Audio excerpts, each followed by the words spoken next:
La vida es un viaje. Y de nosotros depende si será un buen o mal viaje. Bienvenidos a Estación Victoria.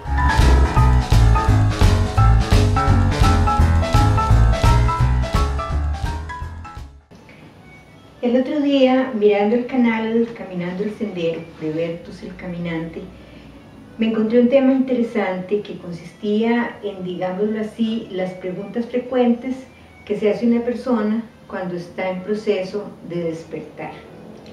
Bertus habla del informante mexicano, quien es el que le brinda información acerca del reseteo monetario y los fondos de prosperidad. Pero ellos también hablan de temas espirituales, del despertar, de cómo salir de la Matrix, que es el tema del video de hoy.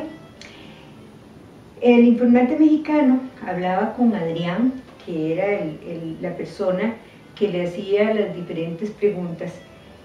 Cómo saber si uno se estaba despertando, qué se sentía cuando uno se despertaba, cosas por el estilo.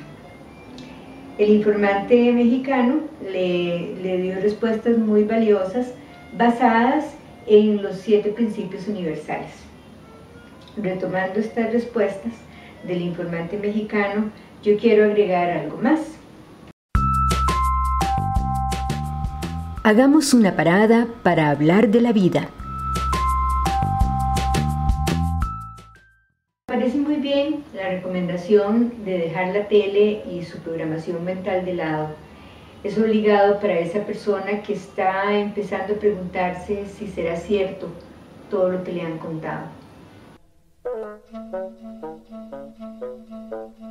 Después de 1000 fracasos como estos me sentí muy tonto. Nos habían engañado y me fui a buscar al primer hombre que mintió. Mirar los noticieros con reservas, con una actitud analítica y crítica. Yo diría que mirarlos y compararlos, eso habría que agregarlo. Por ejemplo, si ves CNN, pasarte luego a RT News, porque vas a notar que unos pasan la misma noticia enfatizando en cosas diferentes, que uno pasa la noticia y otros no, o que pasan noticias diferentes. Hacer esto te lleva a sacar tus propias conclusiones. Si nos apoyamos en el principio hermético de la polaridad, que dice que toda verdad es medio falsa, entonces vamos a encontrar que la verdad estará contenida en uno y en su opuesto. La síntesis a la que llegues vos será tu verdad. Recordemos que la realidad es mental. La realidad no es algo que existe por sí mismo, la realidad es algo que nosotros creamos con nuestra mente. Entonces, las conclusiones a las que nosotros lleguemos, esas van a ser nuestra verdad. Y si pensamos en que el todo es mente y que el universo es mental, entonces estamos obligados a hacer un alto y mirar para adentro. El principio hermético de correspondencia, que dice que como arriba es abajo, como abajo es arriba, también dice que como adentro es afuera y como afuera es adentro. Por eso es que alguien dijo, conócete a ti mismo y conocerás el universo. ¿Cómo nos liberamos de la Matrix? Partiendo del punto en que nosotros miramos para adentro. Si recordamos que todo es mente, que todo lo que vemos es un holograma, entonces la verdad está dentro de nosotros. Entonces, ¿cómo nos salimos de la Matrix? Lo primero que hay que hacer si queremos acelerar nuestro despertar es asumirnos a nosotros mismos por entero, dejar de lado las imposiciones externas, la moral externa y construir nosotros mismos una escala de valores personal, valores humanos. Si queremos despertar, es importante seguir un proceso de desintoxicación del sistema, hacer una pausa para revisar las creencias que hemos sostenido hasta ahora, ideología política, religiosa, social, y dejar todo de lado. Momentáneamente dejarlo en pausa, y si uno se anima, dejarlo de lado por completo. Meditar es algo súper importante, porque vamos a activar un puente del inconsciente al consciente. Vamos a hacer consciente lo inconsciente. Y cuando nos demos cuenta, al hacer consciente lo inconsciente, estaremos conciliando los opuestos, aceptando nuestra sombra, como dice Jung, retomando la unidad y dándole espacio al surgimiento de un individuo nuevo. El sí mismo, del que habla Jung, el mistapeo, de los indios Hopi, el doble, de Garnier Mallet, el alma, el viajero, el programa, son solo los nombres de esa parte divina en nosotros que ama que la descubran. Es el Dios en nosotros, dirían los gnósticos. El maestro interno que hace innecesaria a la religión, a las normas, a todo lo externo, porque tiene la verdad, la unidad dentro de nosotros. Aquí es importante señalar que en este proceso de meditación vamos a darnos cuenta de aspectos de nuestro ego, o más bien de la existencia de pequeños egos que nos gobiernan. Son los que la religión católica llama pecados capitales y que nos impulsan en una dirección opuesta al proceso de individuación, esto es, al proceso de surgimiento de un individuo psicológico nuevo, que es diferente a la persona, es toda nuestra esencia, es todo nuestro ser, lo conforma todo. La persona, la sombra, el inconsciente, el consciente, todos los arquetipos junguianos. La gula, la avaricia, la tristeza, la ira, son aspectos psicológicos que en realidad no son nuestro verdadero ser, sino entidades que se alimentan de la energía que se produce al activarse. La energía del odio, de la ira, de la rabia, que nos hace explotar. Para esas entidades son el alimento.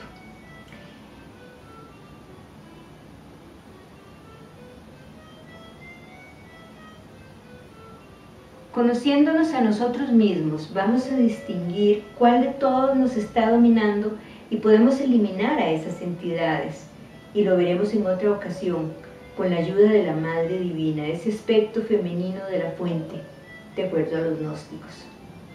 Estas entidades aprisionan a nuestra alma o al sí mismo, y cuando nos liberamos de ellas será como si liberásemos una lámpara cuya luz nos iluminará y ayudará a iluminar el camino de los otros, que tenemos que iluminarnos y tenemos que ayudar a los demás para que se despierten, si ya nosotros estamos despiertos.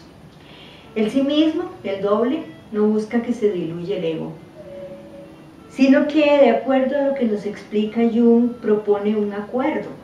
Sin la presencia del ego no habría proceso de individuación, dice Jung, porque nadie habría que se dé cuenta de dicho proceso, del despertar. Ese es el despertar, el surgimiento del sí mismo.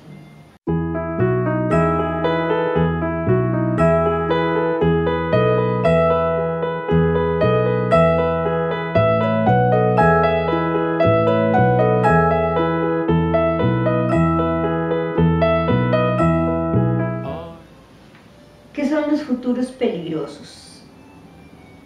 En el universo coexisten el pasado, el presente y el futuro.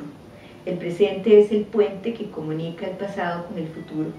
El sí mismo o doble está en el pasado, nosotros estamos en el presente. El sí mismo puede pasar del pasado al futuro, pero debe hacerlo por el presente. De esta manera accede a nuestro plano y nos transmite información que junto con el agua es muy importante y necesaria para nosotros para poder vivir, la información y el agua. Pero esas entidades que nos gobiernan tanto por dentro como por fuera, recordemos el principio de correspondencia, a veces o más bien la mayoría de las veces usurpan la comunicación del sí mismo, y se meten dentro de nuestro sueño paradoxal.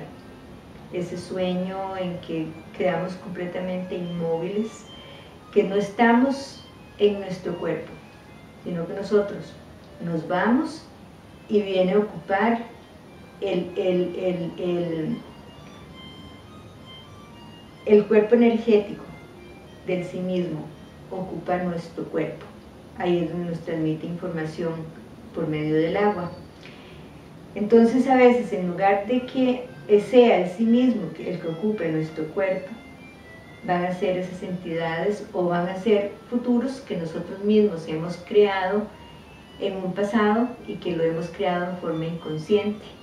Cuando son esas entidades las que se meten en nuestro sueño paradoxal, entonces nosotros amanecemos, pensamos diferente, nos sentimos mal, nos duele la cabeza, nos pasan muchas cosas. Y cuando eso pasa, que nos dan información falsa, que nos enferma, eso va a obstaculizar nuestro despertar. Entonces nosotros para dormir tenemos que estar muy conscientes de estar en el presente, de estar en el aquí y en el ahora, conectados directo así con la fuente y pensando en el sí mismo, para que cuando nosotros nos durmamos y nos vayamos, sea realmente el sí mismo el que ocupe nuestro lugar.